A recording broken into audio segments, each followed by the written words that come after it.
কি ইমান ভাত লৈ বলে টেনশনত বহি আছে যে? টেনশন মানে বহুত টেনশন। আজি মই এয়া মোৰ মতাটোই মাংস আনবা দিছে। মাংস আনবা যাওঁতে মই মাংস আনলি মোৰ পইচা যাব বুলি তেওঁৰ বাকী দোকানৰ পৰা মই কণী আনিছোঁ। সেই কণী দি মই ইমান ধুনীয়াকৈ দম বনালোঁ, কি বঢ়িয়া লাগছে খাই। কি বঢ়িয়াকৈ বনাইছোঁ। তেওঁ নাখায় বোলে, নাখায় যদি থাক, তেতিয়া কণীটাতো মই পেলাই দিব নোৱাৰোঁ। সেইকাৰণে মই নিজে এতিয়া লৈছোঁ।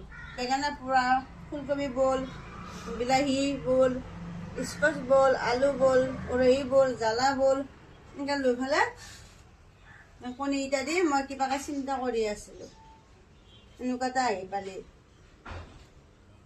তাতে মই পেলাই দিব নোৱাৰোঁ। মই বঢ়িয়াকৈ এতিয়া খাবই লাগিব। মই কি বেয়া কাম কৰিলোঁ? মই মোৰ পইচাটো নেখাদে ফালে সি আনা দোকানখনৰ পৰা বাকী আনিলোঁ। তো সেইটো মই কিবা বেয়া কাম কৰিলোঁ নেকি? নাখা যদি ভালেই হৈছে দে, মই খাওঁ আৰু ইমান খাতিৰো নকৰোঁ। মই খাতিৰ কৰি লাভ নাই।